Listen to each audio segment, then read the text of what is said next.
স্টোরিওলিক্স। ভালো থাকুন, ভালোবাসায় থাকুন। একটু স্পর্শ দিয়ে যাও না, বৃষ্টি নামুক চলে যাও না, চলে গেলে মতো সময় ফিরে পাবে না। একটু স্পর্শ দিয়ে যাও না, অভিমান জমুক চলে যাও না, ভালোবেসে ভালোবাসায় থেকে যাও না।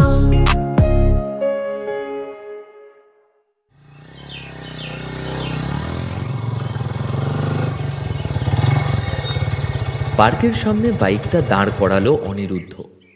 চারিদিকে এক ঝলক তাকিয়ে তারপর বাইকটা লক করে শীষ দিতে দিতে পার্কের ভেতরে ঢুকলো সে।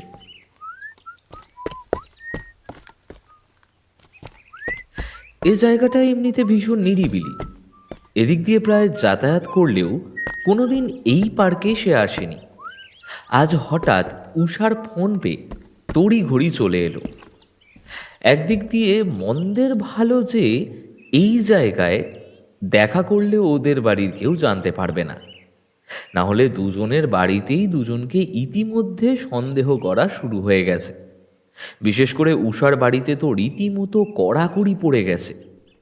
ওর বাড়ির লোকেরা এখনই ওর জন্য ছেলে দেখা শুরু করে দিয়েছে। ওদের সাফ কথা, অনেক পড়াশোনা হলো, এবার মানে মানে বিয়ের পিঁড়িতে বসে পড়ো। বিয়ের পর যদি শ্বশুর বাড়ি চায় তাহলে পড়াশোনা চালাতে পারবে। একই কেস অনিরুদ্ধর বাড়িতেও। তবে তার বাবা বিয়ের পিঁড়িতে বসাতে চাইছেন না, বরং তিনি চাইছেন ছেলে পড়ালেখার পাঠ তুলে দিয়ে এবার পৈতৃক ব্যবসায় বসুক। তার বক্তব্য, আমার ঠাকুরদাদা পাঠশালা পর্যন্ত গিয়েছিলেন, আমার বাবা ম্যাট্রিক ফেল, আমি উচ্চ মাধ্যমিক পরীক্ষায় 3 বছর ধেরিয়ে খামা দিয়েছি, আর তো দাদা বিএ পরীক্ষায় সাপ্লি পেয়ে কলেজের পথ ছেড়েছে।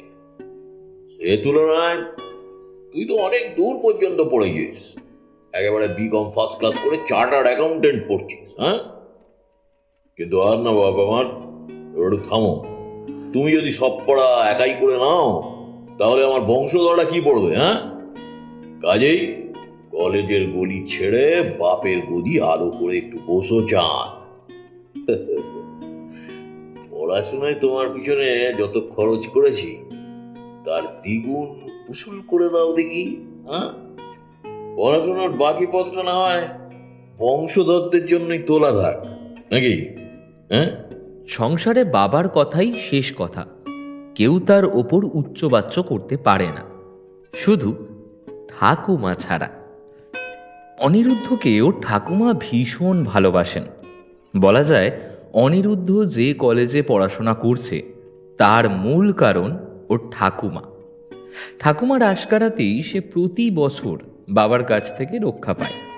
যতবার অনিরুদ্ধকে ওর বাবা ব্যবসায় বসাতে বলেছেন ততবার মা বিপত্তারিণী রূপে ওর ঠাকুমা এসে ওকে বাঁচিয়ে বলেছেন, আহা, একটু থাম দিকিনি খোকা, দাদু ভাই আমার ছেলে মানুষ, ও ব্যবসার কি বোঝে? তাছাড়া তুই এত অথর্ব কিছু হোসনি যে ব্যবসা ছেড়ে আসতে হবে। তোর বাবা পড়াশোনা ছাড়ার পর আজীবন ব্যবসা সামলেছেন, তোদের বিন্দু মাত্র সাহায্য নেননি। তিনি যাবার পর সেনগুপ্ত কোম্পানির দায়িত্ব তোদের কাঁধে পড়েছে। তেমনি দাদু ভাই বড় হোক, সব বুঝতে শিখুক, তারপর না হয় তোদের সাথে ব্যবসার হাল ধরবে। তাছাড়া আমার বড় দাদু ভাই তো আছেই তোদের সাহায্য করার জন্য, ও না হয় কদিন পরেই ঢুকবে। তাছাড়া এই বয়সটাই কি দোকানে বসে হিসেবের খাতা দেখার বয়স? অত খিটখিট করিস না তো বাবু। অবশ্য অনিরুদ্ধর বিন্দুমাত্র ইচ্ছে নেই পৈতৃক ব্যবসায় বসার। সে পড়াশোনা শেষ করে চাকরি করতে চায়, কিন্তু এই কাজটা আজ পর্যন্ত মুখ ফুটে বলতে পারেনি সে। তলে তলে সে চেষ্টা চালিয়ে যাচ্ছে বটে, কিন্তু মন্দার এই বাজারে চাকরির আকাল যে কতটা তা পাঠক মাত্রেই জানেন। তাই আপাতত সে কাঠ বেকার হয়ে বাইক আরোহণ করে গায়ে হাওয়া লাগিয়ে বেড়াচ্ছে, আর প্রাণপণে চেষ্টা করছে একটা চাকরি পেতে। যাকে আপাতত এই গুরুগম্ভীর বিষয়ে আলোচনা না করে আমরা আপাতত দেখে নিই যে মে মাসের এই পচা গরমে আমাদের গল্পের নায়ক অনিরুদ্ধকে ঠিক কোন কারণে আমাদের গল্পের নায়িকা উষা ডেকে পাঠালো। তবে তার আগে উষার ব্যাকগ্রাউন্ড সম্পর্কেও পাঠককে একবার অবগত করানো দরকার। অনিরুদ্ধ যতটা বড়লোক বাড়ির ছেলে, উষা ঠিক ততটাই মধ্যবিত্ত বাড়ির মেয়ে। বাবা পোস্ট অফিসে পোস্টমাস্টার ছিলেন, বর্তমানে অবসরপ্রাপ্ত। মা গৃহবধূ। একমাত্র ছোট বোন নিশা সদ্য কলেজে উঠেছে। বাড়িতে লোক বলতে সর্বসাকুল্যে ওই 4 জন। বাবার পেনশনে আর উষা আর নিশার টিউশনের টাকায় কোনো মতে সংসার চলে। তবে একটা জিনিস ওদের পরিবারে ভীষণভাবে বিরাজমান, সেটা হলো শান্তি। এদের পরিবারে যতই ঝড়ঝাপটা আসুক না কেন, কেউ কোনোদিন এদের মুখের হাসি মিলিয়ে যেতে দেখেনি। সবসময় হাসি মুখে জীবনের সব কষ্ট মেনে নিয়ে চলেছে এরা। এবার আপনাদের মনে প্রশ্ন জাগতে পারে যে এই অতি সাধারণ মেয়ের আমাদের হিরোর প্রেম হলোটা কিভাবে, আলাপই বা হলো কি করে? উত্তরটা হলো কলেজ। অনিরুদ্ধ উষার থেকে 1 বছর সিনিয়র। অনিরুদ্ধ যে কলেজে পড়তো সেই কলেজে আমাদের উষাও স্কলারশিপে চান্স পেয়েছিল। প্রথম দিন ক্লাসে যেতে গিয়ে অনিরুদ্ধর ব্যাচের খপ্পরে পড়ে উষারা, কিন্তু বুদ্ধির জেরে শেষে ওদেরকে ঘোল খাইয়ে দিয়েছিল উষা। আর তারপর যা হয়, রোজ ক্লাসে যাওয়ার সময় করিডোরে দেখা, ক্যান্টিনে খাওয়া, ক্লাস না থাকলে আড্ডা দেওয়া, লাইব্রেরির বই এক্সচেঞ্জ করে পড়া। উষা ধীরে ধীরে ওদের দলে মিশে গেল এবং 1 বছর কেটে যাবার পর অনিরুদ্ধ আবিষ্কার করল সেই সাধারণ মেয়েটার প্রেমে পড়েছে।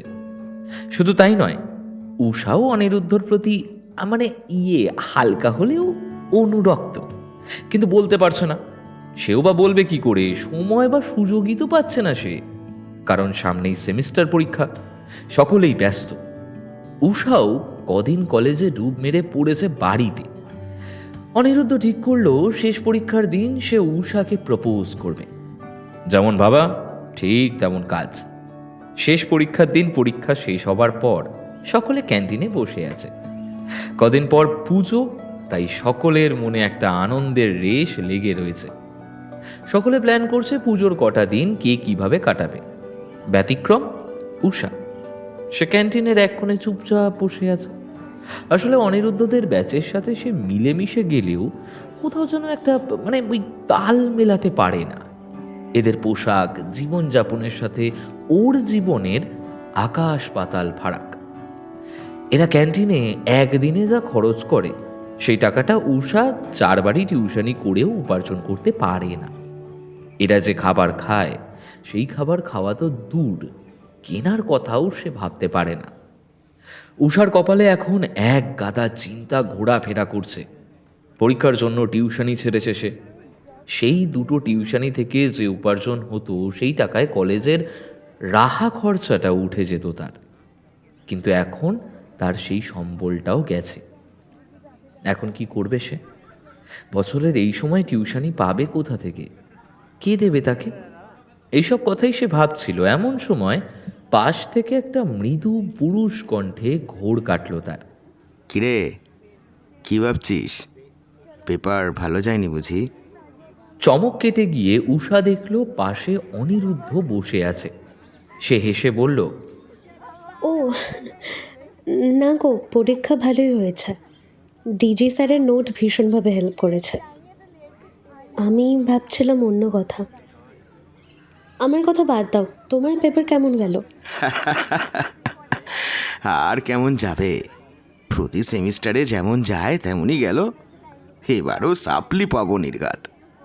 জানিসই তো, সারা সেমিস্টারে যা টোটো করে ঘুরে বেড়াই, পড়াশোনা হবে কি করে? ই মিথ্যুক রে বাবা, তুমি এ সাপ্লি হতেই পারে না। মানছি গোটা সেমিস্টারে তুমি তোমার পক্ষীরাজে সবার হয়ে সে যদি দিদের সাথে ঘুরে বেড়াও, কিন্তু পরীক্ষার সময় তুমি একদম সিরিয়াস। কাজে ওসব জব অন্য কাউকে দিও। আরে না রে, সত্যি বলছি, এবারে সেমে আমি অতটা মন বসাতে পারিনি। বললেই হলো। তা কিসে মন আটকে গেল শুনি?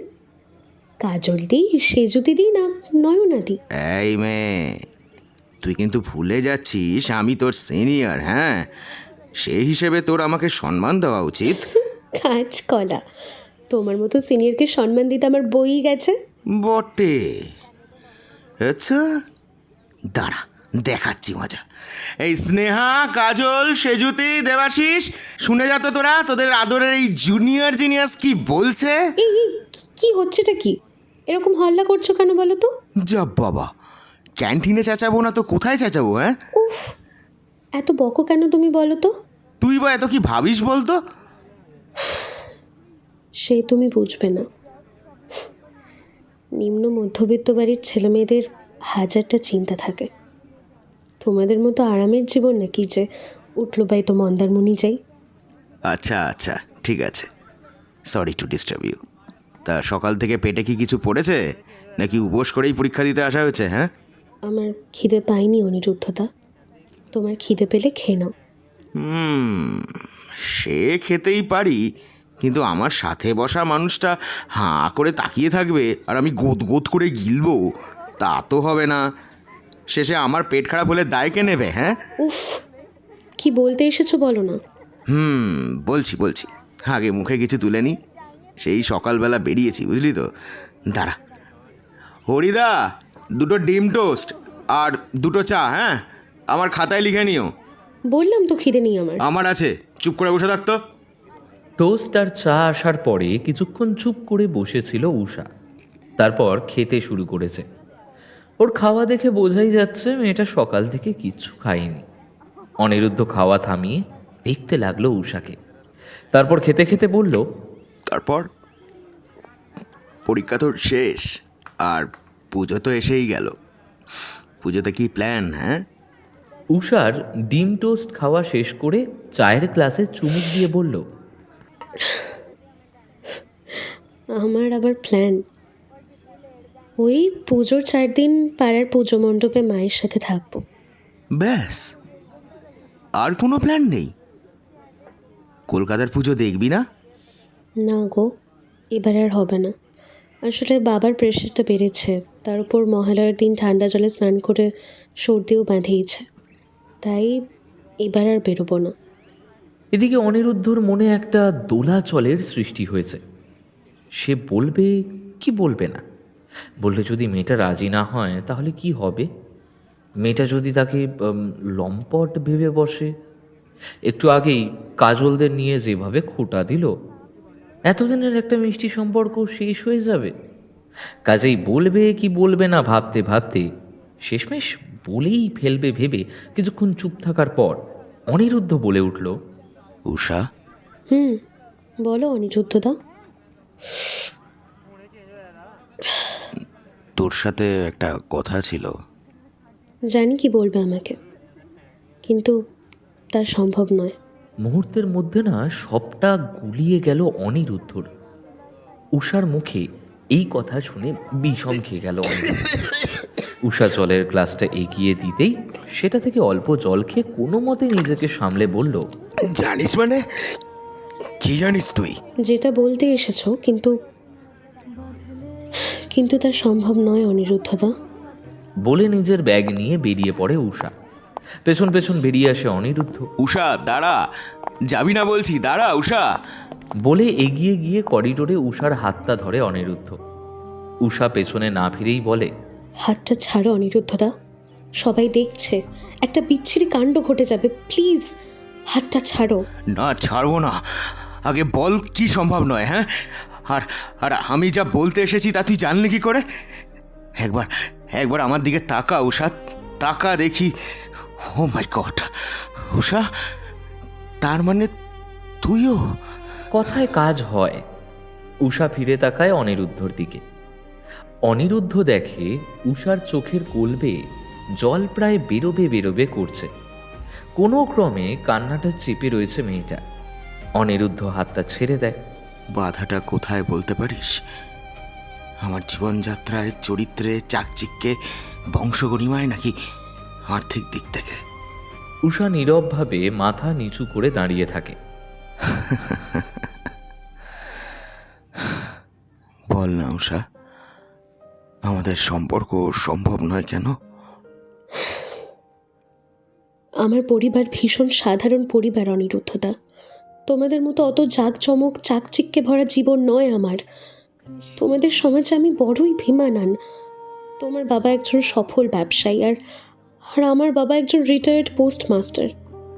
তোমাদের একদিনে যা হাত খরচ, আমার কাছে তা গোটা বছরের মাইনে। এক কথায় আমাদের সম্পর্ক যদি হয়ও, তাহলেও বেশি দিন টিকবে না। মাঝখান থেকে আমার জীবন, কেরিয়ার সব নষ্ট হয়ে যাবে। তোমরা ডোনেশন দিয়েই কলেজে ভর্তি হয়েছো, কিন্তু আমাকে রীতিমতো পরীক্ষা দিয়ে নিজের যোগ্যতা প্রমাণ করে স্কলারশিপ নিতে হয়েছে। আমি এখানে তোমাদের মতো সময় কাটাতে আসিনি অনিরুদ্ধতা। তুমি কদিন পর তোমার বাবার ব্যবসায় বসবে, তাই তোমার কোনো চিন্তা নেই, কিন্তু আমার আছে। আমি এখানে ক্যান্টিনে হই হই করতে, কলেজে বেড়াতে আসিনি। আমি এখানে পড়তে এসেছি। আমার স্বপ্ন ভালো করে পড়াশুনো করে একটা ভালো চাকরি করে আমার পরিবারকে দেখা। এখন যদি আমি তোমার সাথে জড়িয়ে যাই, লোকে নানা রকম কথা বলবে।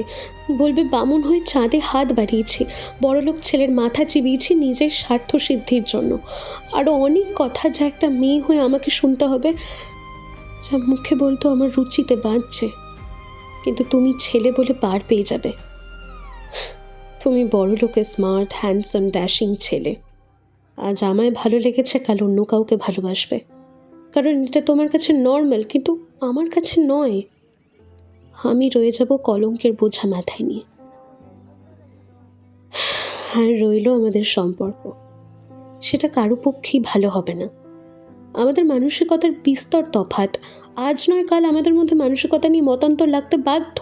কাজে এমন একটা সম্পর্ক যার কোনো ভবিষ্যৎ নেই, সেই সম্পর্কটা তেতো হবার আগে আমাদের এখানেই থেমে যাওয়া ভালো। কারণ আমি চাই না এ বিষয়ে কোনো রকম স্ক্যান্ডেল হোক।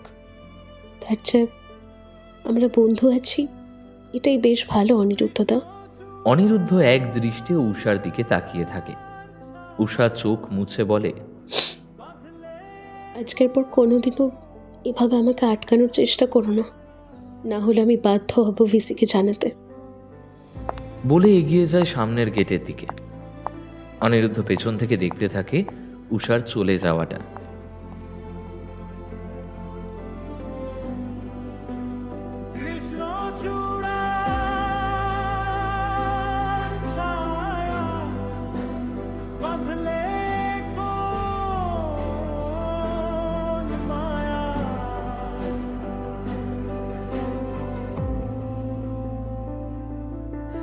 তারপর কেটে গেছে 3 মাস। অনিরুদ্ধ আর উষার কাছে এগিয়ে যায়নি। উষাও দূরত্ব বাড়িয়ে দিয়েছে অনিরুদ্ধদের সাথে। এছাড়া বাকি সব একই ছন্দে চলছে। প্রতিবারের মতো কলেজ এবারও সেজে উঠেছে শুক্লা পঞ্চমী তিথির আনন্দে। ক্যাম্পাসের এক কোণে বড় সুদৃশ্য প্যান্ডেল তৈরি করা হয়েছে। সকাল সকাল হোস্টেলের আর কলেজের স্টাফেরা সকলে বাগদেবীর আরাধনায় মগ্ন। সে বছরটাই অনিরুদ্ধদের বিকম ব্যাচের শেষ বছর। কাজেই আর্টস আর সায়েন্স স্ট্রিমের ফাইনাল ইয়ার ব্যাচের সাথে ওরা তাল মিলিয়ে কাজ করে চলেছে। তবে সবাই যে কাজ করছে তা নয়। বেশ কয়েকজন একটু থেকেই ফাঁকতালে নিজের প্রেমিকাকে নিয়ে কেটে পড়েছে। সরস্বতী পুজোর দিনে কোন প্রেমিক জোড়া প্রেম না করে পুজোর কাজে হাত লাগায় বলুন তো? আমাদের অনিরুদ্ধ কিছুক্ষণ থেকে বেরিয়ে পড়েছে, তবে ওর সাথে সাওয়ারি কেউ নেই। সে একাই বাইকে সওয়ার হয়ে চলেছে। কোনো গন্তব্য নেই, কোথাও থামা নেই। যেদিকে চোখ দুটো যায় আর বাইকে যতক্ষণ পেট্রোল আছে ততক্ষণ সোজা চলতে থাকো।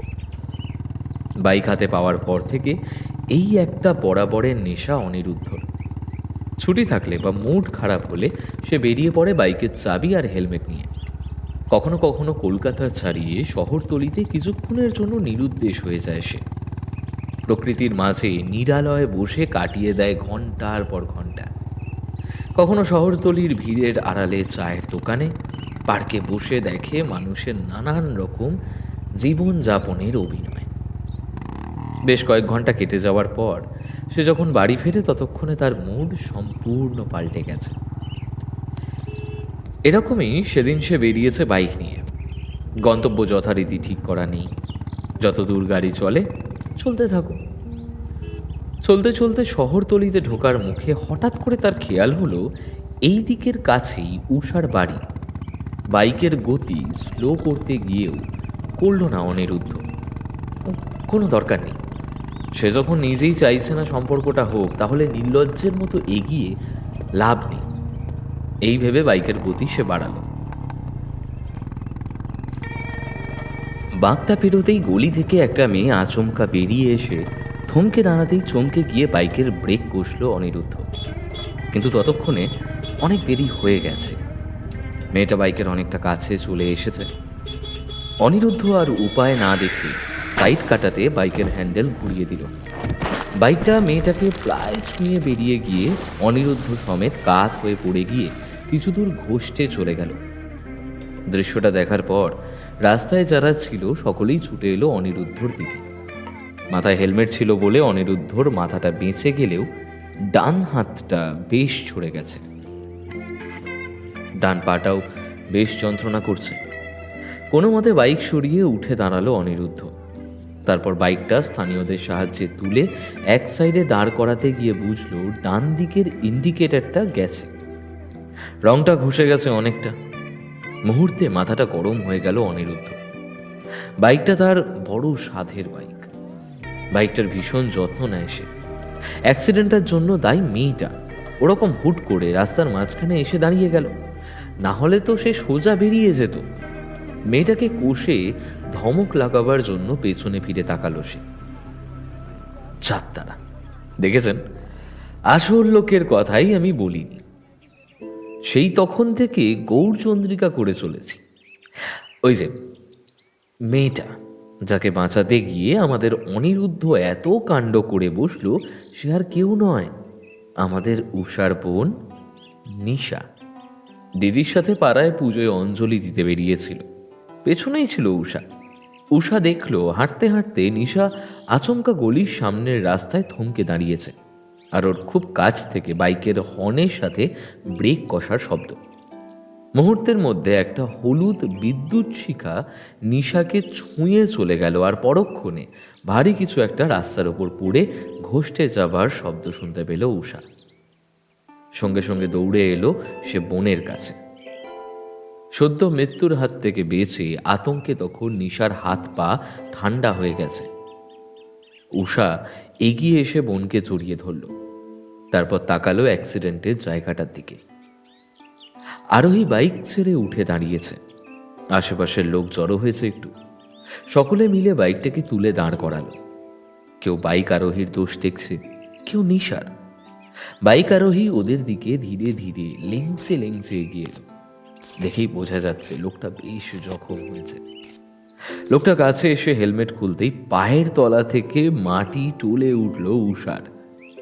এ কি, এ যে অনিরুদ্ধতা! এ কি হাল হয়েছে ওর! এ কি অবস্থা অনিরুদ্ধর! মেয়েটাকে ধমক দেবে ভেবে এগিয়ে আসতেই উষাকে দেখে অবাক হয়ে গেছে সে। তারপর সে মেয়েটাকে চিনতে পেরেছে। কাছে এসে সে বলল, তুমি ঠিক আছো তো? লাগেনি তো তোমার? না না, আমি ঠিক আছি। বেশ, তবে রাস্তাঘাটে দেখে চলাফেরা করবে তো। এখনই আমি গাড়ি না ঘোরালে কি হতো বলো তো? অন্য কেউ হলে তো আর দেখতে হতো না। এরপর থেকে সাবধানে চলাফেরা করবে, বুঝেছ? ওর কথা ছেড়ে দিয়ে নিজের দিকে তাকাও অনিরুদ্ধদা। তোমার তো ভালো রকম ব্লিডিং হচ্ছে, পায়ের দিকে আর পাঞ্জাবির হাতে রক্তে মেখে গেছে। ও কিছু হয়নি আমার, একটু ছড়ে গেছে। তবে বাইকটা একটু জখম হয়েছে বই কি, ও ম্যানেজ করে নেবো, থাক। ওসব ডায়লগ বাজে কলেজে দেবে দেখি। ইস, কি ভীষণভাবে ছড়ে গেছে। না না, এখনই ফার্স্ট এড করা দরকার। বলে অনিরুদ্ধর পাঞ্জাবির হাতা তুলে ক্ষতটা দেখে জড়ো হওয়া মানুষদের মধ্যে একজনকে দেখে বলে উষা, মঙ্গল কাকা, একটু তোমার দোকানটা খুলবে? এনাকে মনে হচ্ছে ফার্স্ট এড দিতে হবে। মঙ্গল কাকা মাথা নেড়ে এগিয়ে যান। এগিয়ে যায় তার দোকানের দিকে। কাছেই ছোটখাটো একটা ডিসপেন্সারি মঙ্গল কাকার। মঙ্গল কাকা দোকানের শাটার তুলে কিছুক্ষণের মধ্যে ওষুধপত্র নিয়ে এসে প্রাথমিক চিকিৎসা করে টেট ব্যাগ দিয়ে দেন। অনিরুদ্ধ তাকিয়ে দেখে উষা ততক্ষণে নিশাকে নিয়ে চলে গেছে। মঙ্গল কাকা চিকিৎসা করতে করতে বলেন, এমনি ভয়ের কিছু নেই, তাও আপনার এলাকার ডাক্তারকে একবার দেখিয়ে নেবেন, কেমন? বাড়ি কোথায় আপনার? এদিক ওদিক তাকিয়ে হতাশ গলায় নিজের ঠিকানা বলে অনিরুদ্ধ। ও বাবা, সে তো অনেক দূর। তা এত দূর কি মনে করে এলেন? কোথাও যাবেন? অনিরুদ্ধ চুপ করে থাকে। মঙ্গল কাকা জিজ্ঞেস করেন উষাকে সে কি করে চেনে। অনিরুদ্ধ বোঝে মানুষটা নিঘাত কিছু একটা আন্দাজ করেছেন। এসব জায়গায় সন্দেহের কথা বাতাসের গতিতে রটে। তাই বাধ্য হয়ে সে জানায় সে আর উষা একই কলেজে পড়ে। সে যাচ্ছিল এলাকা পার করে পাশের অঞ্চলে বন্ধুর বাড়িতে। এমন সময় ওদের সাথে আকস্মিকভাবে দেখা হয়ে গেছে বলে সে ইঞ্জেকশনের টাকা দিতে চায়। উষানিশা আমার মেয়ের মতো, তুমি ওদের পরিচিত, তোমার থেকে টাকা কি নিতে পারি বলো? ও ও টাকা লাগবে না, তুমি যাও। অনিরুদ্ধ তাও জোর করে টাকাটা দিয়ে বেরিয়ে আসে। তারপর বাইকে উঠে বাড়ির উদ্দেশ্যে রওনা দেয়। বাড়ি ফেরার পর কাঁপুনি দিয়ে ভীষণ জ্বর আসে অনিরুদ্ধর। সারাদিন শুয়ে কাটিয়ে দেয় সে। সন্ধেবেলা অনিরুদ্ধর ঘরে ধুনোর ধোঁয়া দিতে গিয়ে ঠাকুমা খেয়াল করে ব্যান্ডেজটা। তারপর চিৎকার করে বাড়ি মাথায় তোলেন। পাড়ার ডাক্তার কাকা এসে ব্যান্ডেজ খুলে ক্ষত পরীক্ষা করে সবটা জিজ্ঞেস করে জেনে নিয়ে ওষুধ লিখে দিল। তারপর শান্ত হন। কিন্তু এক সপ্তাহ অনিরুদ্ধকে বাড়ির বাইরে যেতে বারণ করে। বাধ্য হয়ে ঠাকুমার নির্দেশ মানতে হয় অনিরুদ্ধকে। 1 সপ্তাহ পর কলেজে দেখা দুজনের। ততদিনে অনিরুদ্ধ অনেকটাই সুস্থ হয়েছে ঠিকই, কিন্তু ব্যান্ডেজ খোলা হয়নি।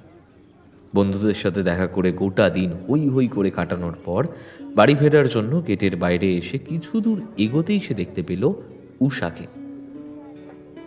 নীলচে রঙের একটা সাধারণ চেক চুড়িদার পরে তার উপর একটা লালচে হুডি চাপিয়ে নিয়েছে সে।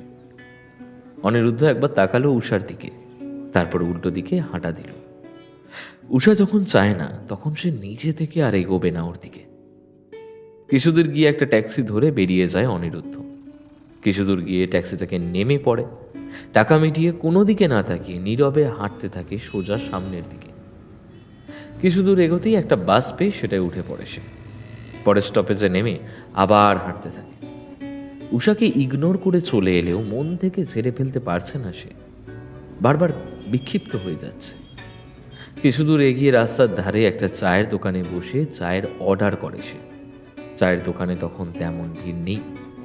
দুজন একজন যারা আছে তারাও নিজেদের মধ্যে আলাপ আড্ডায় মগ্ন। মাটির ভাঁড়ে চা নিয়ে অন্যমনস্কভাবে খেতে গিয়ে ঠোঁট জিভ পুড়িয়ে ফেলে অনিরুদ্ধ। দোকানে বসা অন্য লোকেদের চোখ এড়ায় না সেটা। তারা আর চোখে অনিরুদ্ধর দিকে তাকায়। তারপর আবার নিজেদের গল্পে বুঁদ হয়ে যায়। অনিরুদ্ধ কোনো মতে চাটা শেষ করে উঠে দাঁড়ায়। দোকানিকে চায়ের দাম দিয়ে আবার হাঁটতে থাকে। এভাবে সারাদিন হেঁটে সন্ধ্যের দিকে বাড়ি ফেরে সে। বাড়ির লোকে জিজ্ঞেস করলে জানায় কলেজে এক্সট্রা ক্লাস ছিল। এইভাবে 1 মাস কেটে যাওয়ার পর একদিন কলেজ ক্যান্টিনে বসে বসে সে ডিমের পোঁচ নাড়াচাড়া করছিল। এমন সময় শুনতে পেল পেছন থেকে একটা কণ্ঠস্বর। তোমার ব্যাপার স্যাপার কি বলো তো? আজকাল খুব হিমু পড়ছো নাকি? না মানে এরকম দেবদাস মার্কা চেহারা নিয়ে গোটা কলকাতা ঘুরে বেড়াচ্ছ তাই বলছি। তাই বেবাগী হবার রোগটা কতদিন চলবে শুনি? হ্যাঁ মানে বাড়িতে জানে? অনিরুদ্ধ আর পেছনে ফিরল না। এক মনে নিজের খাবারটা খেতে লাগলো। পেছনে দাঁড়ানো কণ্ঠস্বরের অধিকারিণী থামল না কিন্তু। সামনের চেয়ারে এসে বসে বলল, কি হলোটা কি? কথা কানে যাচ্ছে না নাকি মৌনব্রত নিয়েছ? না মানে তুমি কি চাও বলো তো? গোটা কলেজ দেখুক আমি তোমাকে দেবদাস বানিয়ে ছেড়ে দিয়েছি? এই যে তুমি কলেজ থেকে বেরিয়ে খোলা ষাঁড়ের মতো গোটা কলেজ চষে বেড়াও।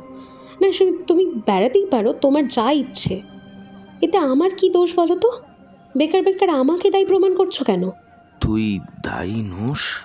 কেন হতে যাব বলো তো? আমি তো তোমাকে প্রথম দিনই বলেছি আমাদের মধ্যে বন্ধুত্বের চেয়ে বেশি কোনো সম্পর্ক হয় না আর হতে পারে না। এর চেয়ে লজিক্যালভাবে কোন মেয়ে তোমাকে বলবে শুনি? আমি কি তোমাকে চিট করেছি? তোমাকে প্রেমের জালে ফাঁসিয়েছি? না তোমাকে কোনো আকারে ইঙ্গিতে কিছু বলেছি করতে?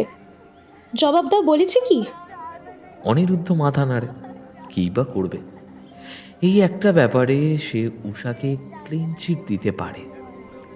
প্রপোজ করার সময় থেকেই উষা ওর কোনো রকম সুযোগ নেয়নি, বরং বারংবার ওকে দূরে ঠেলে দিয়েছে। উষা এবার কাঁদো কাঁদো গলায় বলে, তাহলে তাহলে কলেজে তুমি আমাকে বারবার অপমান কেন করছো? কেন তুমি এইভাবে পাগলের মতো ঘুরে বেড়াচ্ছ?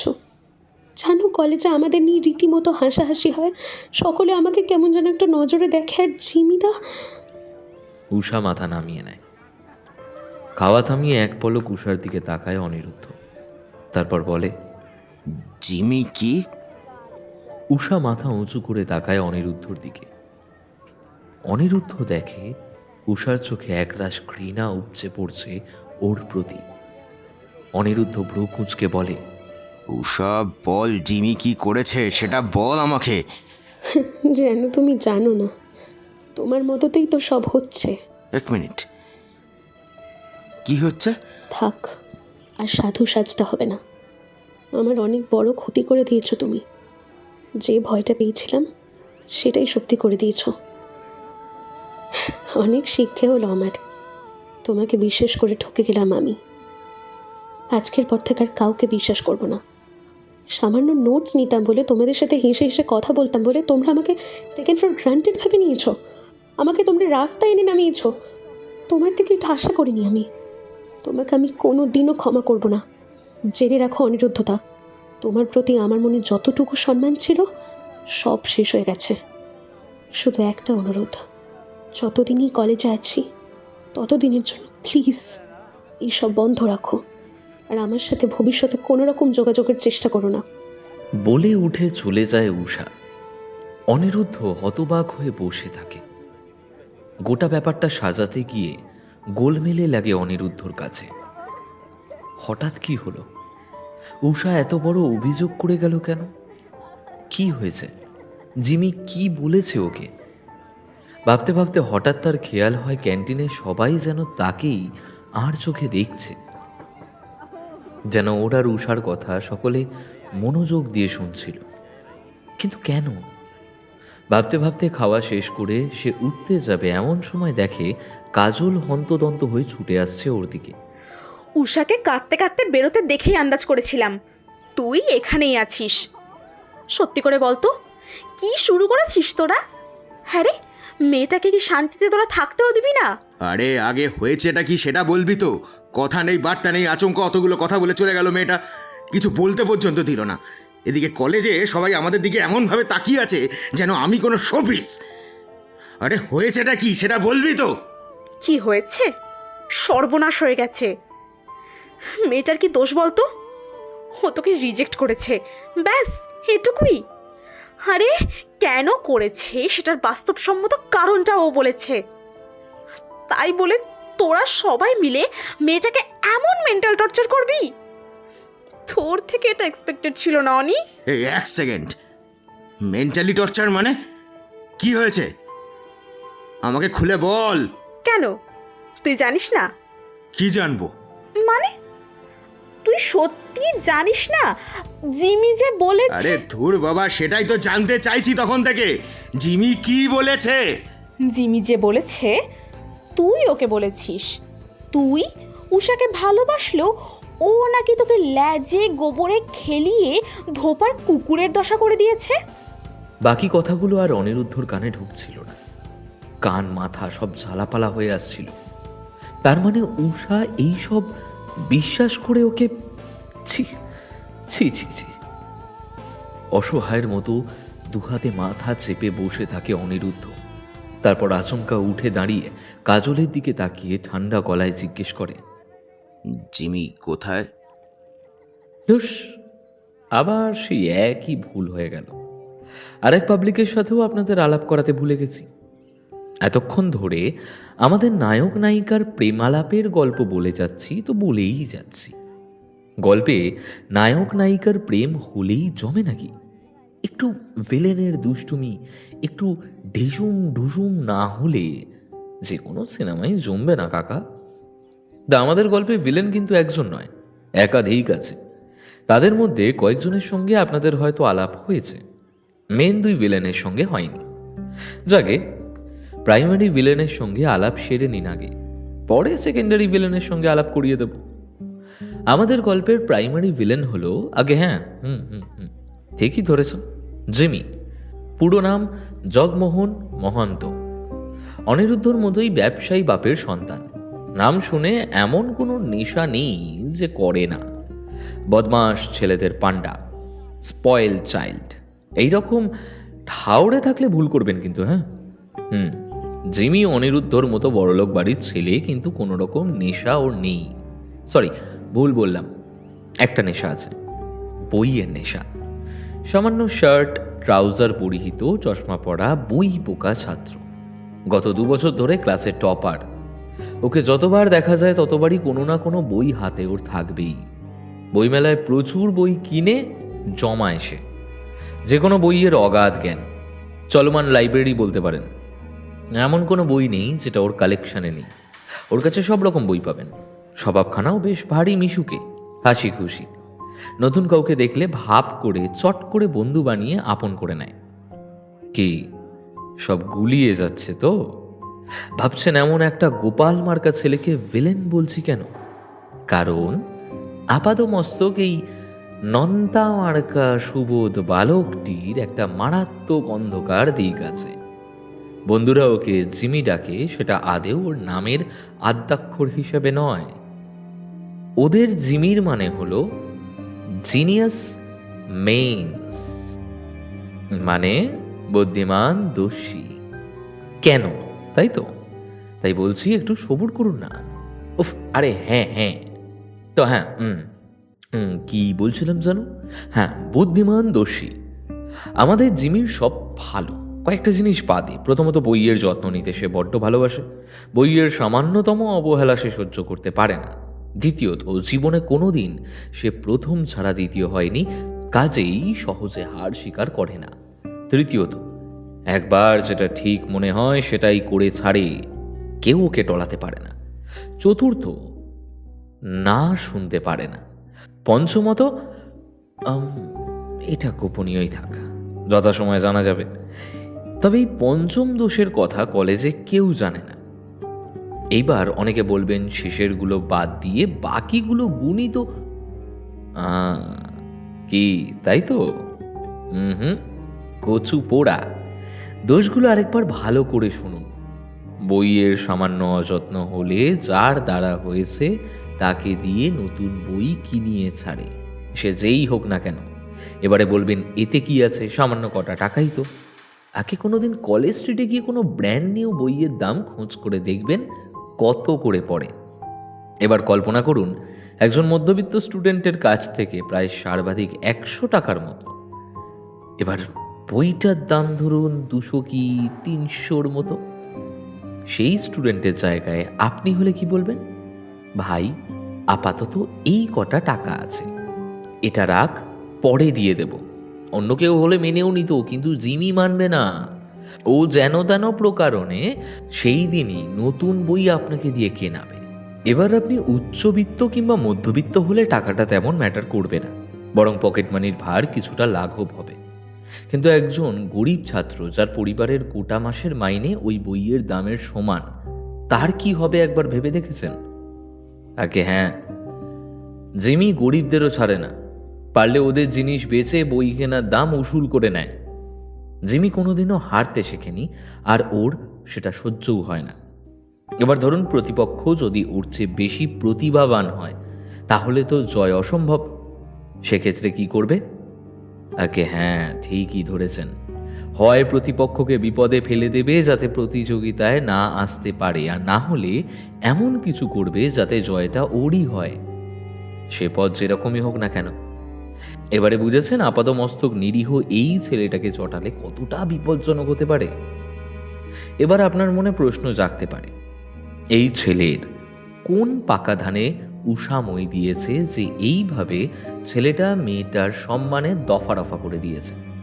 সেটা জানতে হলে আমাদের ফিরতে হবে আবার সিনে। তো কাজলের মুখে জিমির কীর্তি শোনার পর অনিরুদ্ধ ঠান্ডা গলায় জিজ্ঞেস করলো, জিমি কোথায়? কাজল অবাক চোখে তাকিয়েছিল অনিরুদ্ধর দিকে। অনিরুদ্ধ আরেকবার জিজ্ঞেস করলো, কাজল, আমি জিজ্ঞেস করছি জিমি কোথায়? জবাব দিতে হলো না কাজলকে, কারণ তখনই জিমি ব্যাকপ্যাক কাঁধে ক্যান্টিনে ঢুকে বলল, হরিদা একটা চা দিও। বলে টেবিলে বসে ব্যাকপ্যাক থেকে বই বের করে পড়তে লাগলো। ওর দিকে একবার তাকিয়ে কাজলের দিকে তাকালো অনিরুদ্ধ। তারপর এগিয়ে গিয়ে চুপ করে জিমির সামনে বসলো। ক্যান্টিনের ছেলেটা চা দিয়ে যেতেই চায়ের গ্লাসটা সরিয়ে রাখলো সে। জিমি অনিরুদ্ধকে খেয়াল করেনি। অনিরুদ্ধ চুপচাপ একটা সিগারেট ধরিয়ে ধোঁয়া ছাড়তে ছাড়তে আনমনে দেখতে লাগলো জিমিকে। জিমি বই পড়তে পড়তে টেবিলে চায়ের গ্লাসটা খুঁজতে লাগলো। খুঁজে না পেয়ে বই নামাতেই অনিরুদ্ধকে দেখে একটু চমকে উঠল সে। অনিরুদ্ধ নির্বিকারভাবে ওর দিকে তাকিয়ে চায়ের গ্লাসটা এগিয়ে দিল। জিমি চায়ের গ্লাসটা হাতে নিয়ে চুমুক দিয়ে খেতে গিয়ে জিভ পুড়িয়ে হ্যাঁ হ্যাঁ করতে লাগলো। অনিরুদ্ধ একটা ধোঁয়ার রিং উড়িয়ে বলল, আরে আস্তে আস্তে, সাবধানে খা, গরম চায়ে জিভটা পুড়িয়ে ফেললি তো। জিমি চায়ের গ্লাসটা টেবিলে রেখে হাসি মুখে তাকালো। নির্বিকারভাবে ওর দিকে তাকিয়ে অনিরুদ্ধ বলল, তোর সাথে কিছু কথা ছিল জিমি। হ্যাঁ হ্যাঁ বল না। সেরকম কিছু না, ওই কয়েকটা জিনিস জানার ছিল আর কি। তা বলছি, কটা বই আমাকে ধার দিবি? আসলে সামনেই তো পরীক্ষা, কিছু নোটসের জন্য নিতাম আর কি। হ্যাঁ হ্যাঁ হ্যাঁ হ্যাঁ শিওর, বল না কি বই চাই। আপাতত এই বইটা হলেই চলবে। বলে টেবিলে রাখা বইটার দিকে আঙুল দেখায় অনিরুদ্ধ। প্রথমে চমকে গেলেও নিজেকে সামলে নিয়ে জিমি এগিয়ে দেয় বইটা। বইটা হাতে নিয়ে পাতাগুলো উল্টাতে থাকে অনিরুদ্ধ। অনিরুদ্ধকে নির্বিকার দেখে একটু হলেও ভয় কমে আসে জিমির। অনিরুদ্ধ পাতাটা উল্টাতে উল্টাতে বলে, বাবা, পেজগুলো দেখছি বেশ মোটা, বইটা নিশ্চয়ই খুব দামি হবে না রে? আচ্ছা, কলেজ স্ট্রিটে পাওয়া যাবে? না মানে আমি একটা নিয়ে নিলে তুই পড়বি কি, তাই বলছিলাম আর কি। তেমন হলে কিনে নিতাম। আরে কেন পাওয়া যাবে না, আমার একটা চেনা দোকান আছে ওখানে। যে কোনো বইয়ের নতুন এডিশন 2টো কপি কিনে আনি আমি। বাই চান্স একটা কপি কেউ নিয়ে গেলে যাতে আমার অসুবিধে না হয়। আচ্ছা, একটা প্রশ্ন ছিল আর কি। এটা যদিও সিলেবাস সম্পর্কিত নয়, তবে তোর যদি কোনো আপত্তি না থাকে তাহলে জিজ্ঞেস করতে পারি। মানে একটু সাজেশন দরকার ছিল আর কি। হ্যাঁ হ্যাঁ বল না। সিগারেটটা শেষ করে ফিল্টারটা খালি কাপে গুঁজে আরাম করে বসে অনিরুদ্ধ। তারপর যেন কিছুই হয়নি এমন ভাব করে বইয়ের পাতা উল্টাতে উল্টাতে বলে, ধর কেউ একজন যার সাথে তোর সেরকম কোনো শত্রুতা নেই, তোর সাথে পাছেও থাকে না, এমন একজন একদিন যদি হঠাৎ বলা নেই কওয়া নেই আচমকা তোর নামে যা নয় তাই রটাতে লাগলো, তোর অজান্তে তোর নামে এমন কিছু বলল যে তুই জানতেও পারলি না, অথচ তোর ইমেজের বিরাট ক্ষতি হয়ে গেল, তখন তুই কি করবি? জিমি ভয় মিশ্রিত চোখে তাকিয়ে রইল অনিরুদ্ধর দিকে। অনিরুদ্ধ চুপচাপ বইটা পড়তে লাগলো। তারপর আবার জিজ্ঞেস করলো, কিরে, কি হলো বল, তখন তুই কি করবি? মানে বুঝলাম না, কি বলতে চাইছিস তুই? বাদ দে, বইতে উত্তর পেয়ে গেছি। তবে আমি হলে কি করতাম বলতো? কি? অনিরুদ্ধ বইটা পড়তে পড়তে আচমকা একটা পাতা ছিঁড়ে নেয়।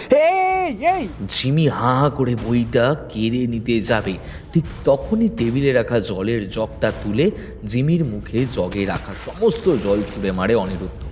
তারপর বইটা কেড়ে নিয়ে লাইটার দিয়ে আগুন ধরিয়ে দেয় সেটায়। আচমকা জলের ঝাপটায় জিমির চশমা খুলে মেঝেতে পড়ে যায়। মেঝেতে বসে সেটা খুঁজে নিয়ে পড়ে সামনে তাকাতেই একটা আর্ত চিৎকার করে অনিরুদ্ধকে বাধা দিতে যায় সে, কিন্তু ততক্ষণে অনিরুদ্ধ জিমির ব্যাকপ্যাকটা হাতে তুলে নিয়েছে। এক হাতে জ্বলন্ত বই আর এক হাতে ব্যাকপ্যাক নিয়ে ক্যান্টিন থেকে বেরিয়ে আসে অনিরুদ্ধ। তারপর পোড়া বইটা ছুঁড়ে ফেলে দূরে। পেছন পেছন উদ্ভ্রান্তের মতো বেরিয়ে আসে জিমি। দূরে বইটা দেখে ছুটে যায় সেদিকে, কিন্তু বেশি দূর যেতে পারে না। মাঝ রাস্তায় অনিরুদ্ধ ব্যাকপ্যাকটা জিমির মুখ লক্ষ্য করে মিলিয়ে দেয় তাকে। আচমকা ব্যাগের বাড়ি খেয়ে পাথরে মাটিতে মুখ থুবড়ে পড়ে জিমি। চোখ থেকে চশমা খুলে পড়ে যায় একদিকে। জিমি মাটিতে হাতড়াতে হাতড়াতে চশমা খুঁজতে থাকে। চশমাটা হাতে খুঁজে পেয়েছে ঠিক এমন সময় অনিরুদ্ধ পা দিয়ে জিমির ডান হাতে পাতা মারিয়ে দেয়। চশমাটা হাতের চেটোতে ভেঙে কাঁচের টুকরোগুলো গেঁথে যায় জিমি হাতের চেটোয়। অসহ্য যন্ত্রণায় কোঁকিয়ে ওঠে জিমি। এমন সময় একটা লাথি আছড়ে পড়ে জিমির মুখে। তারপর জামার কলার ধরে জিমিকে তুলে দাঁড় করায় অনিরুদ্ধ। ভালো ছেলে, ভালো বন্ধু হওয়ার জন্য কিছু বলি না বলে যা খুশি তাই করবি জিমি। একটা মেয়ে যে তোর কোনো ক্ষতি করেনি তার নামে এরকম নোংরা কথা বলার সাহস হয় কি করে তোর? আর তোকে আমি বলেছি যে উষা আমাকে কুকুরের মতো ঘোরায়। হ্যাঁ, উষা আমার থেকে ফেভার নেয়। আমি কবে বলেছি এসব তোকে? বল, কবে বলেছি তোকে? জিমির নাক বেয়ে গল গল করে রক্ত বেরোতে থাকে। অনিরুদ্ধকে ক্যান্টিনের বাইরের দেওয়ালে ঠেসে ধরে আরেকটা ঘুষি মেরে বলে, কেন করলি এটা তুই? কেন? একটা মেয়ের কাছে, গোটা কলেজের কাছে তোর জন্য আমি কতটা ছোট হয়ে গেলাম তুই জানিস? কি ক্ষতি করেছে মেয়েটা? বল আমায়, মেয়েটার এত বড় সর্বনাশ কেন করলি তুই? বল জিমি, নহলে শালা আজকে তোকে আমি তোর ওই বইগুলোর সাথে জ্যান্ত পুড়িয়ে দেবো। জিমি বল, কিন্তু বলছি বল। বলে জিমিকে অনবরত ঘুষি মারতে থাকে অনিরুদ্ধ। ক্যান্টিনের বাইরে উপস্থিত সকলে অনিরুদ্ধের এই রূপ দেখে থমকে গিয়েছিল। সম্বিত ফিরে পেতেই সকলে ওদেরকে ছাড়ানোর চেষ্টা করে, কিন্তু অনিরুদ্ধর মাথায় ততক্ষণে আগুন চেপে গেছে। সে আরো জোরে ঘুষি মারার চেষ্টা করে। অনেক কষ্টে ওদেরকে আলাদা করা গেল। ততক্ষণে জিমির অবস্থা বেশ সংকীর্ণ। সকলে মিলে জিমিকে বারান্দায় শুইয়ে দেয়। মুখ চোখ ফুলে ঢোল, নাক দিয়ে ঠোঁট দিয়ে অনবরত রক্ত বুক ভেসে যাচ্ছে, কিন্তু তাতেও কোনো হেলদোল নেই জিমির। কিছুক্ষণ খাবার পর সে উঠে বসে। ক্ষতি করেনি আবার? আমার মস্ত বড় ক্ষতি করেছে তোর ওই বুলবুলি। এত বছর ধরে তিল তিল করে গড়ে তোলা আমার গর্ব, পরিশ্রম করে অর্জন করা আমার স্থান সব কেড়ে নিয়েছে একটু একটু করে। আজ পর্যন্ত কোনো দিন আমি হারিনি। আর সে আমাকে ওই মিডিল ক্লাস ছোট লোক মেয়েটা সব জায়গায় হারিয়ে দিয়েছে। ইন্টার কলেজ ডিবেটে প্রতি বছর আমি কলেজের হয়ে পার্টিসিপেট করি, সেখানে আমাকে টপকে ও পার্টিসিপেট করেছে। যে প্রফেসর আমাকে কলেজের হয়ে কুইজ টিম রিপ্রেজেন্ট করতে বলতো, সে আমাকে এবছর বলছে তোমার দরকার নেই। আজ পর্যন্ত জিমিকে কেউ হারাতে পারেনি। সেখানে একটা মেয়ে এসে সব হিসেব উল্টে দিয়েছে। আমি হারতে পারি না, আমার হার সহ্য হয় না। আর একটা মেয়ের কাছে তো কখনোই না। আমার একটা মেয়ে হয়ে আমাকে টপকে যাবে, আমি হতে দেব না। শালা তুই আর তোর এই ব্লাডি মেল ইগো। শালা, আর সেই ইগোর চক্করে তুই মেয়েটার নামে এত বড় অপবাদ দিয়ে সর্বনাশ করে দিলি। বেশ করেছি। শালা, তুই পাগলা চোদার মতো ওর পেছনে কবে থেকে ঘুরে বেড়াচ্ছিস, অথচ মহারানীর কোনো ভ্রুক্ষেপ নেই। শালা, ওর জায়গায় অন্য কেউ হলে এতক্ষণে বিছানায় উঠে যেত। আর শালি, তোকেও ঘোরাচ্ছে, আমাকেও ঘোরাচ্ছে। কি বলতে চাইছিস কি তুই? তোকেও ঘোরাচ্ছে মানেটা কি?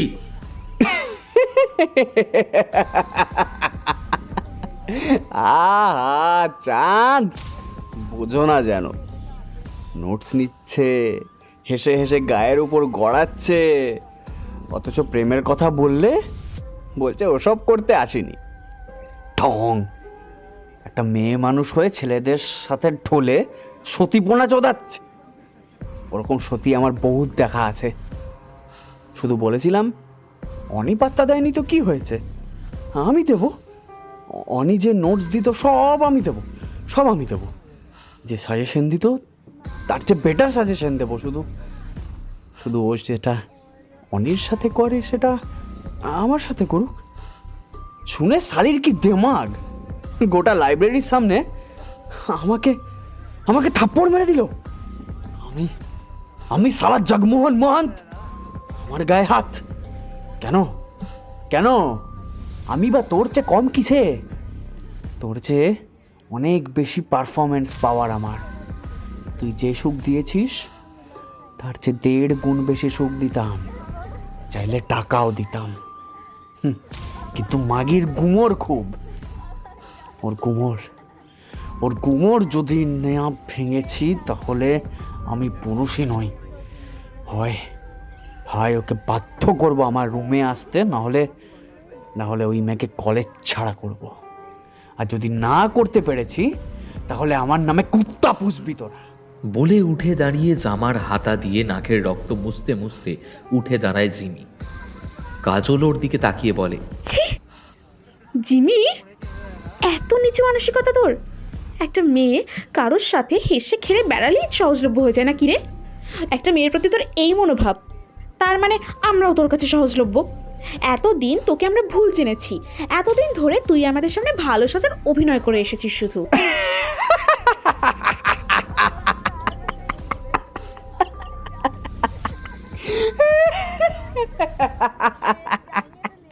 হ্যাঁ হ্যাঁ, তোরাও তো তাই। এই যে এত অনির পিছনে কুত্তির মতো ঘুরঘুর করিস কিসের জন্য? এই ছোট ছোট জামা পরে পা হাত ক্লিভেজ দেখাস কিসের জন্য? সেই তো লাগানোর জন্যই, নয় কি? আরে হাজার আধুনিক হোস না কেন, এটা তো মানবি যে তোদের জন্মই হয়েছে ঘর সামলানো আর আমাদের সেবা করে খুশি করার জন্য। আরে যতই অফিসের কাজ করিস না কেন, বসের ঠাপন ছাড়া তো প্রমোশন পাস না। সালা আধুনিকতা চোদাচ্ছে। এটা মডার্ন যুগ না হলে দেখিয়ে দিতাম পুরুষ কাকে বলে। আচমকা এক কুৎসিত আক্রমণে নির্বাক হয়ে যায় কাজল। পাশে দাঁড়িয়ে থাকা নয়না বলে, হোপলেস। তুই শুধু নিজ মানসিকতারই নোস, ঘৃণ্য দৃষ্টিভঙ্গির মানুষও বটে। আমার ঘেন্না করছে এই ভেবে যে তোকে এক সময় আমার বন্ধু ভাবতাম।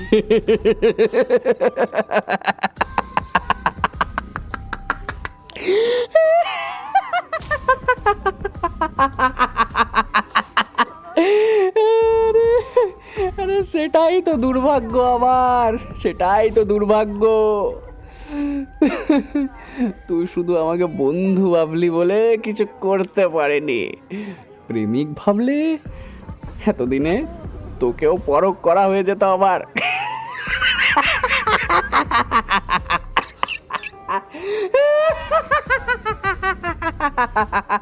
অনিরুদ্ধ এক মনে জিমির কথাগুলো শুনছিল আর ব্যাপারটা মেলাচ্ছিল। তার মানে এত দূর ব্যাপারটা গড়িয়ে গেছে, অথচ উষা ওকে কিচ্ছু বলেনি। এই জন্য উষা ওকে যা নয় তাই বলে গেল। তার মানে জিমি ওকে একা পেয়ে। জিমির সব কথা ওর কানে ঢুকছিল না। সে শুধু ভাবছিল উষা যে ভয়টা পাচ্ছিল সেটাই হলো। একটা বিচ্ছিরি স্ক্যান্ডেল ঘটলো ওদের নিয়ে, যেখানে ওদের কোনো ভূমিকাই নেই। অনিরুদ্ধ বুঝতে পারছিল ঠিক কতটা ভুল বুঝে আর অভিমানে উষা এভাবে চলে গেল। ওকে আত্মপক্ষ সমর্থনের সুযোগ পর্যন্ত দিল না। এই নরকের গিটটার জন্য উষা ওকে ভুল বুঝল। দাঁতে দাঁত চেপে জিমির দিকে তাকালো অনিরুদ্ধ। বড় ভুল হয়ে গেছে ওকে ছেড়ে। যে করেই হোক উষার ভুল ভাঙাতে হবে, ওকে ফেরত আনতে হবে, না হলে ও শান্তি পাবে না। কিন্তু তার আগে এই পশুটাকে সাজা দিতে হবে।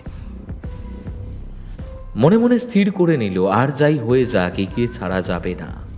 কিন্তু কিভাবে? ভাবতে ভাবতে ওর নজর পড়ে জ্বলন্ত বইটার দিকে। চট করে বুদ্ধি খেলে যায় তার মাথায়। জিমির ব্যাগ থেকে বইগুলো বের করে মাটিতে ফেলে দেয় সে। পাশে দাঁড় করানো বাইকের সিট খুলে ডিকির থেকে বের করে আনে এক্সট্রা পেট্রোলের বোতল। পুরো বোতলটা উপুর করে দেয় বইগুলোর ওপর। তারপর জ্বলন্ত বইটা তুলে এনে ফেলে দেয় বইয়ের স্তূপের ওপর। ছাই চাপা আগুন ইন্ধন পেয়ে দপ করে জ্বলে ওঠে। আচমকা পেট্রোলের গন্ধ পেয়ে চমকে ওঠে জিমি। ঘোলাটে চোখে সামনের দিকে তাকানোর চেষ্টা করে, আর একটা হলুদাভ আলোর আভা দেখে ভয়ে আতঙ্কে মুখটা ফাঁকা হয়ে যায় তার। সাধের বইগুলোর ওরকম অবস্থা দেখে আত্মচিৎকার করে ওঠে জিমি। আলো অনুসরণ করে সে দৌড়ে আসে অনিরুদ্ধর কাছে। অনিরুদ্ধ জিমির পায়ে লাথি মেরে ফেলে দেয় মাটিতে। বইয়ের পাতা পোড়ার শব্দ পেয়ে জিমি বুঝতে পারে ওর সাধের বইগুলো পুড়ে যাচ্ছে। সে উঠে দাঁড়িয়ে তাপ অনুভব করে এগোতে যাবে, এমন সময় অনিরুদ্ধ আবার ওকে ল্যাং মেরে ফেলে দেয়। তারপর কোমরে কষিয়ে লাথি মেরে বলে, ঠিক ঠিক এমনটাই মনে হয় যখন কাছের মানুষ দূরে সরে যায় আর তাকে ফেরানো সম্ভব হয় না। এরকম কষ্ট হয় যখন তোমার স্বপ্ন তোমার কষ্টে তিলে তিলে গড়ে তোলা ইচ্ছেকে কেউ পা দিয়ে মারিয়ে গুঁড়ো করে দেয়। ঠিক এইরকমই মনে হয়েছে উষার আমার। তুই শুধু আমাদের সম্পর্ক নষ্ট বা মেয়েটার স্বপ্ন ভাঙিসনি জিমি, মেয়েটার এতদিনের পরিশ্রমকে ধুলো করে দিয়েছিস। এই যে ছাই দেখছিস, ওর জীবনটা ঠিক এইরকম ছাই করে দিয়েছিস তুই। তোর অপরাধের কোনো ক্ষমা নেই জিমি, কোনো ক্ষমা নেই। কি হলো, লাগলো নাকি? হ্যাঁ, যা, তা কি করে সম্ভব? তুই তো মেরুদণ্ডহীন পুরুষ রে। মেরুদণ্ড ভাঙলে তোর আবার কিসের ব্যথা লাগবে? হ্যাঁ,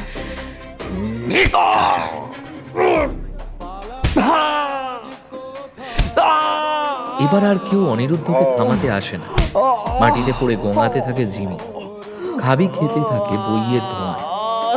বইয়ের ছাই ধোঁয়া জিমির চোখে ঢোকে। ধোঁয়ায় চোখ জ্বলতে থাকে তার। সেই ধোঁয়া ক্রমশ কুণ্ডলি পাকিয়ে উঠে যায় আকাশে।